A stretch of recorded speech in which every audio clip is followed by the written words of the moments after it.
Hello everyone, स्वागत है आप सभी का शिक्षा संकल्प के इस ऑनलाइन यूट्यूब प्लेटफॉर्म पर। दोस्तों, आज के इस स्पेशल टेस्ट में हिंदी के इम्पॉर्टेंट एमसीक्यू को कवर करने वाले हैं, जो कि एसएससी जीडी एग्ज़ाम के दृष्टिकोण से बेहद महत्वपूर्ण है।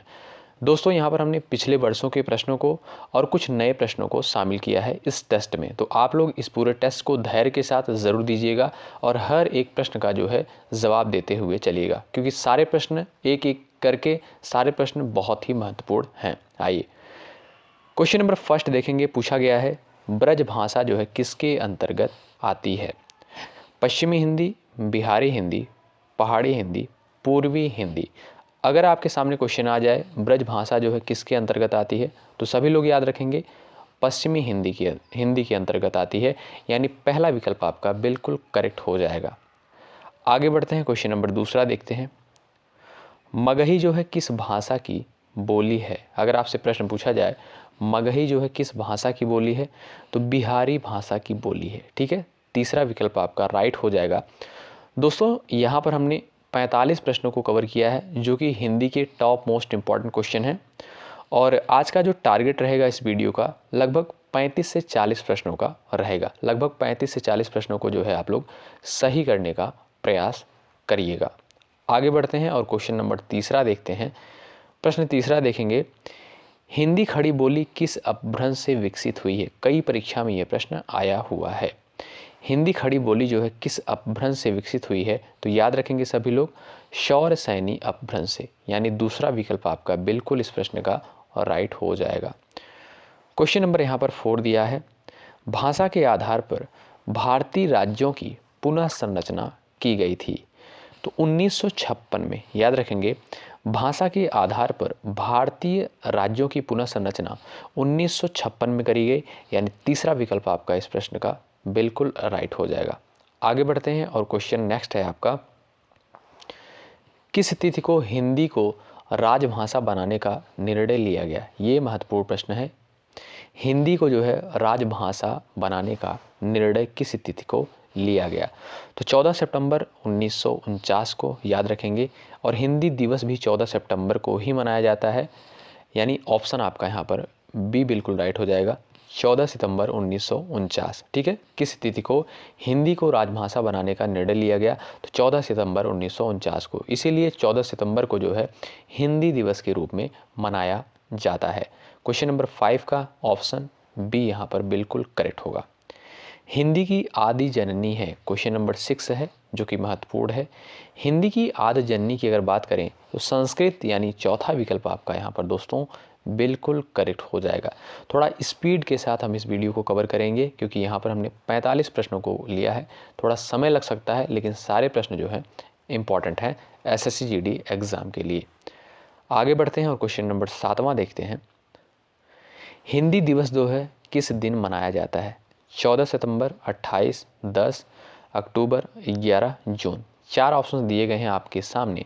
आप सभी लोग इस प्रश्न का आंसर करेंगे। जैसा कि अभी हमने आपको थोड़ी देर पहले बताया है, हिंदी दिवस जो है 14 सितंबर को मनाया जाता है। तो पहला विकल्प आपका बिल्कुल करेक्ट होगा। हिंदी दिवस जो है 14 सितंबर को मनाया जाता है। आइएगा आगे बढ़ते हैं और क्वेश्चन नंबर 8 देखते हैं। हिंदी की विशिष्ट बोली ब्रज भाषा जो है किस रूप में सबसे अधिक प्रसिद्ध है? पूछा गया है, ब्रज भाषा जो है सबसे अधिक किस रूप में प्रसिद्ध है? तकनीकी भाषा के रूप में, राष्ट्रभाषा के रूप में, काव्य भाषा के रूप में, राजभाषा के रूप में। तो इस प्रश्न का जो राइट आंसर होगा दोस्तों, काव्य भाषा के रूप में। ठीक है, ब्रज भाषा जो है काव्य भाषा के रूप में प्रसिद्ध है, यानी आपका ऑप्शन सी बिल्कुल करेक्ट होगा। आइएगा आगे बढ़ते हैं और क्वेश्चन नंबर 9 देखते हैं। भारतवर्ष में हिंदी को आप किस वर्ग में रखेंगे? राजभाषा, विभाषा, तकनीकी भाषा, राष्ट्रभाषा। चलिएगा भाई, बताइएगा भारतवर्ष में हिंदी को आप किस वर्ग में रखेंगे? तो ये प्रश्न इम्पॉर्टेंट है, राजभाषा के अंतर्गत। ठीक है, हिंदी को आप किस वर्ग में रखेंगे? राजभाषा के अंतर्गत, यानी राजभाषा, यानी ऑप्शन आपका ए बिल्कुल करेक्ट हो जाएगा। आइएगा आगे बढ़ते हैं।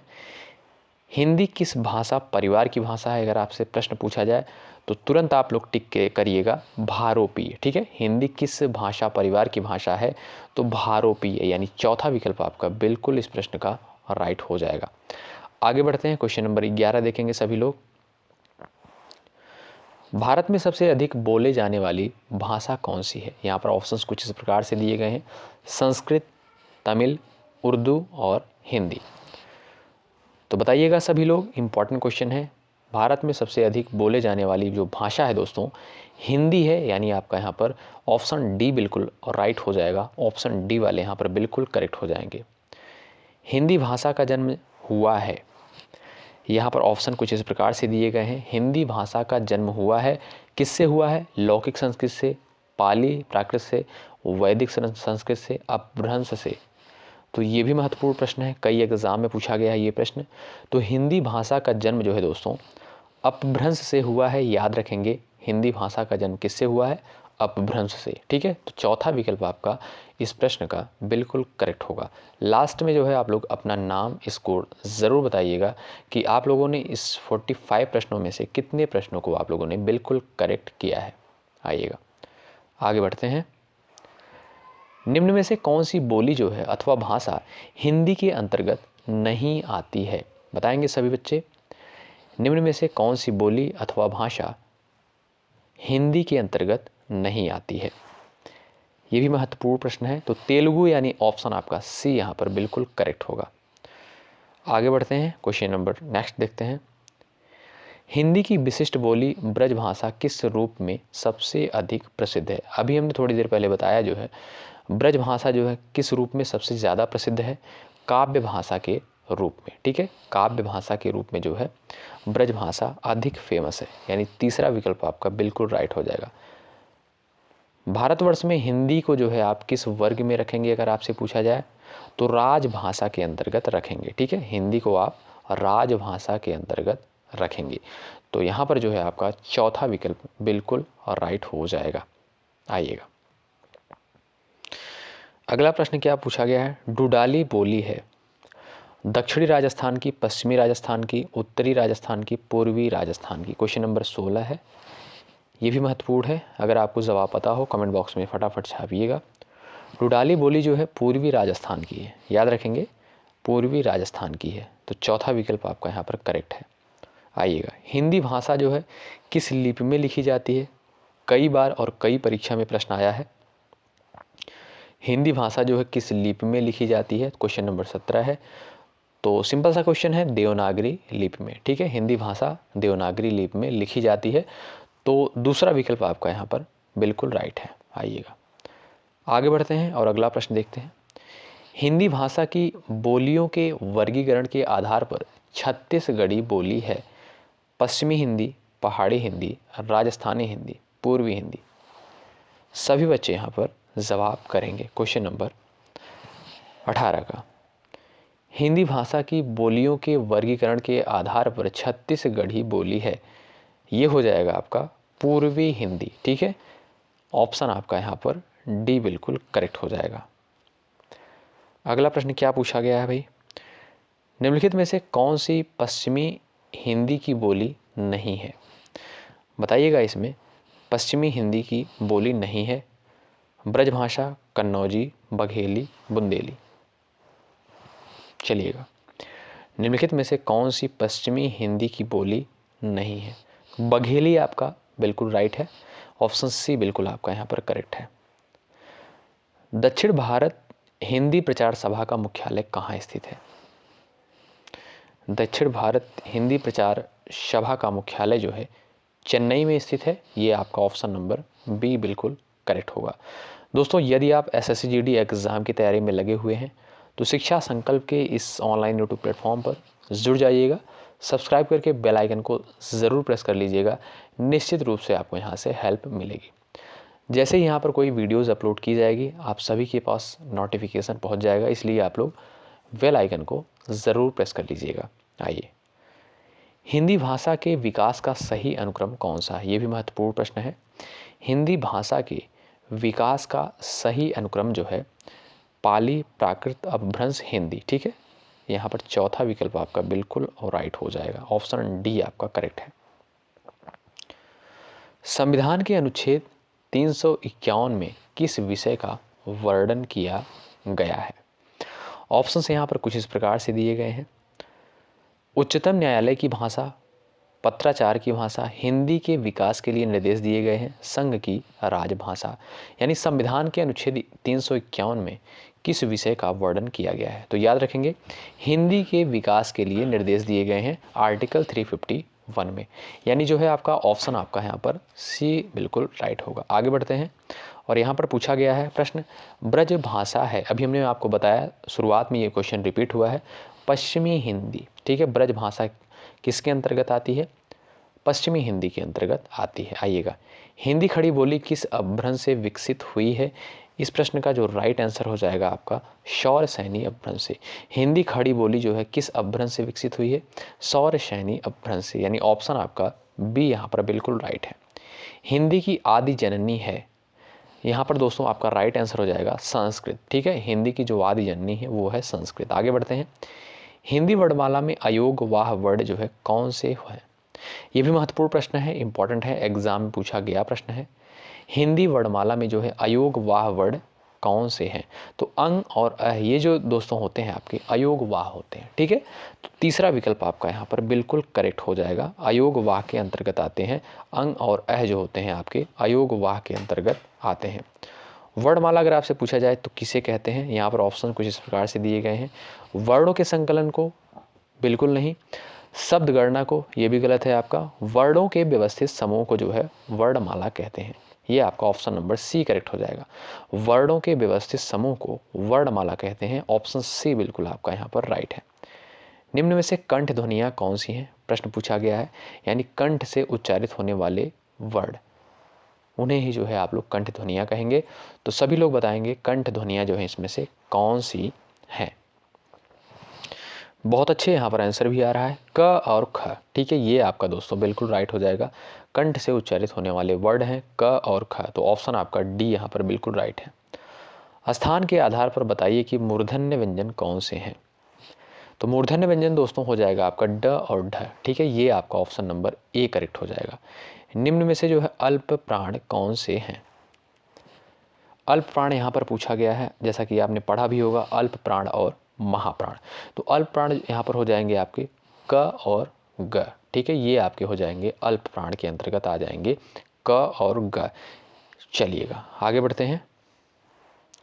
नासिक के व्यंजन यहाँ पर पूछा गया है। नासिक के व्यंजन की अगर बात करें दोस्तों, ये आपका हो जाता है य ड़ न म, ये आपके दोस्तों होते हैं नासिक के व्यंजन। तो यहाँ पर इया जो है आपका ये नासिक के अंतर्गत आएगा, नासिक व्यंजन होगा, ऑप्शन आपका ए यहाँ पर बिल्कुल करेक्ट हो जाएगा। अगला प्रश्न देखेंगे, ए वर्ड जो है क्या कहलाते हैं? बताएंगे सभी लोग यहाँ पर ए वर्ड जो है क्या कहलाते हैं। चलिएगा बताइएगा इस प्रश्न का राइट आंसर क्या हो जाएगा। कंठ तालव्य, बिल्कुल यहाँ पर आंसर भी आया है काफ़ी लोगों का कंठ तालव्य, यानी ऑप्शन आपका सी बिल्कुल करेक्ट हो जाएगा। दोस्तों जितना ही आप लोग प्रैक्टिस करेंगे उतना बढ़िया आपका स्कोर जाएगा, इसलिए सब्जेक्ट वाइज खूब प्रैक्टिस करिए, खूब क्वेश्चन को लगाइए। आइएगा, हिंदी वर्णमाला में जो अयोगवाह वर्ड कौन से होते हैं? अभी हमने आपको बताया अंग और अह जो होते हैं आपके अयोगवाह के अंतर्गत आते हैं। अंग और अह, कौन सा जो है यहाँ पर पूछा गया है? अमानक वर्ड है, तो यहाँ पर म जो है आपका अमानक वर्ड के अंतर्गत आएगा, ऑप्शन आपका बी राइट हो जाएगा। क ग ज फ ध्वनियाँ जो हैं किसकी हैं? क ग ज फ, ये ध्वनियाँ जो हैं दोस्तों अरबी और फारसी के अंतर्गत आती हैं। क ग ज फ, इसको आप लोग रट लीजिएगा, क ग ज फ, ये ध्वनियाँ जो है अरबी और फारसी के अंतर्गत आती हैं, तो आपका विकल्प आपका बी बिल्कुल राइट होगा। आइएगा, हिंदी में मूलतः वर्णों की संख्या जो है कितनी है? अगर आपसे पूछा जाए मूलतः वर्णों की संख्या कितनी है, ये भी महत्वपूर्ण है, पूछ लिया जाता है परीक्षा में, तो सभी लोग याद रखेंगे 52 जो है आपके 52 ये मूल वर्ड हैं आपके, ठीक है। और अगर आपसे पूछा जाए दोस्तों स्वर कितने होते हैं, स्वर आपके 11 हैं। अगर आपसे पूछा जाए व्यंजन, तो व्यंजन आपके 33 हैं, ठीक है। 33 व्यंजन हैं, 11 आपके स्वर हैं और 52 आपके जो हैं पूरे वर्ड हैं। हिंदी में मूलतः वर्डों की संख्या है 52। ये इंपॉर्टेंट है, तीनों प्रश्नों को आप लोग याद रखिएगा, एग्जाम में पूछा जा सकता है। यहाँ पर प्रश्न पूछा गया है छ ध्वनि जो है किसके अंतर्गत आती है, ये भी महत्वपूर्ण प्रश्न है। ये जो है दोस्तों अगर देखा जाए तो क प्लस श, ठीक है, इसके योग से जो है छ का निर्माण होता है, तो ये हो जाएगा आपका संयुक्त वर्ण, ठीक है। ऑप्शन आपका यहाँ पर बी बिल्कुल राइट हो जाएगा, ऑप्शन बी आपका करेक्ट होगा। छ जो है आपका संयुक्त वर्ण के अंतर्गत आ जाएगा। हिंदी शब्दकोश के छ का क्रम जो है किस वर्ण के बाद आता है, छ त्र ज्ञ क, तो यहाँ पर दोस्तों जो राइट आंसर चला जाएगा क, ठीक है। क के बाद जो है छ आता है, क्योंकि अभी हमने आपको बताया क प्लस स से जो है छ का निर्माण होता है, इसलिए जो है आपका ऑप्शन डी यहाँ पर बिल्कुल करेक्ट होगा। आगे बढ़ते हैं। ज्ञ वर्ण जो है यहाँ पर पूछा गया, ज्ञ वर्ण किस वर्णों के संयोग से बना है, ये भी महत्वपूर्ण प्रश्न है, तो सभी लोग बताएंगे यहाँ पर। ज्ञ वर्ण जो है, चलिएगा फटाफट आप लोग आंसर करिएगा। तो सभी लोग याद रखेंगे दोस्तों, ज प्लस इ, ये आपका जो हो जाएगा ऑप्शन नंबर डी बिल्कुल करेक्ट होगा। संयुक्त वर्ड को जो है आप लोग बिल्कुल याद रखिएगा। चलिएगा आगे बढ़ते हैं। अघोष वर्ड पूछा गया है, इसमें से भाई अघोष वर्ड कौन सा है, तो बताइएगा आप सभी लोग। अघोष वर्ड इसमें से जो हो जाएगा आपका ऑप्शन नंबर सी, स जो है आपका अघोष वर्ड के अंतर्गत आएगा। आगे बढ़ते हैं। घ का जो है उच्चारण स्थान पूछा गया है दोस्तों, यहाँ पर बताएंगे सभी लोग। घ का उच्चारण स्थान, तो कंठ यानी जो है आपका ऑप्शन नंबर ए बिल्कुल और राइट हो जाएगा, ऑप्शन नंबर ए करेक्ट हो जाएगा। इनमें संयुक्त व्यंजन जो है कौन सा है, चलिएगा संयुक्त व्यंजन पूछा गया है, तो आप लोग याद रखेंगे छ त्र ज्ञ और एक होता है आपका स्र, ये दोस्तों आपके जो होते हैं संयुक्त वर्ड के अंतर्गत आते हैं। तो याद रखेंगे ये चारों वर्ड जो होते हैं संयुक्त वर्ड के अंतर्गत आते हैं। अगर इन चारों में से ऑप्शन में आपको कुछ भी मिल जाए तो आप लोग तुरंत टिक करिएगा, ठीक है। तो यहाँ पर दोस्तों ज्ञ जो है देखिएगा ये संयुक्त वर्ड के अंतर्गत आएगा, ऑप्शन आपका ए यहाँ पर बिल्कुल राइट है। आगे बढ़ते हैं। क्वेश्चन नंबर नेक्स्ट है, निम्नलिखित में से कौन सा वर्ड जो है उच्चारण की दृष्टि से दंत्य नहीं है, यानी दंत से उच्चारित होने वाला वर्ड कौन सा इसमें से नहीं है, प्रश्न पूछा गया है। न, त और द ये आपके दंत से उच्चारित होने वाले वर्ड हैं। ट जो है आपका दोस्तों नहीं है, इसलिए जो है आपका ऑप्शन नंबर बी बिल्कुल राइट हो जाएगा। अच्छा आप लोग बताइएगा ट जो है कहाँ से उच्चारित होने वाला वर्ड है, आप लोग कमेंट बॉक्स में बताइएगा। आगे बढ़ते हैं। क्वेश्चन नंबर नेक्स्ट है, छ वर्ड जो है किसके योग से बना हुआ है। छ वर्ड जो है दोस्तों क प्लस श, अभी हमने आपको बताया था, इसलिए इसे जो है संयुक्त वर्ड कहते हैं। तो ऑप्शन आपका यहाँ पर दूसरा बिल्कुल करेक्ट हो जाएगा। आइएगा अगला प्रश्न है, हिंदी वर्णमाला में स्वरों की कुल संख्या कितनी होती है। 33 जो है आपके व्यंजन होते हैं, मूल वर्ड जो आपके होते हैं 52 यानी 52 होते हैं, और 11 जो दोस्तों होता है यह आपके स्वरों की संख्या होती है। तो यहाँ पर ऑप्शन नंबर बी में दिया है, तो आपका ऑप्शन नंबर बी बिल्कुल राइट हो जाएगा। हिंदी वर्णमाला में जो स्वरों की संख्या होती है वो होती है 11, यानी ऑप्शन नंबर आपका यहाँ पर बी बिल्कुल राइट हो जाएगा। अब आप लोग बताइएगा कि कितने प्रश्नों को आप लोगों ने बिल्कुल करेक्ट किया है। यहाँ पर जो है हमने 45 प्रश्नों को कवर किया है, और ये सारे प्रश्न जो हैं जीडी एग्ज़ाम के लिए बेहद महत्वपूर्ण हैं, और जितने भी टेस्ट प्रोवाइड किए जा रहे हैं सारे टेस्ट को आप लोग ज़रूर दीजिए, क्योंकि यहाँ पर हम लोग प्रीवियस ईयर क्वेश्चंस और जो नए प्रश्न बन सकते हैं एग्ज़ाम में उन्हीं सारे प्रश्नों को कवर करते हैं टेस्ट के माध्यम से। तो आप लोग हर एक टेस्ट को ज़रूर फॉलो करिए। अगर आप लोग चैनल पर नए हैं जुड़ जाइएगा, चैनल को सब्सक्राइब करके बेल आइकन को ज़रूर प्रेस कर लीजिएगा। बहुत बहुत शुक्रिया अंत तक बने रहने के लिए। जय हिंद, जय भारत।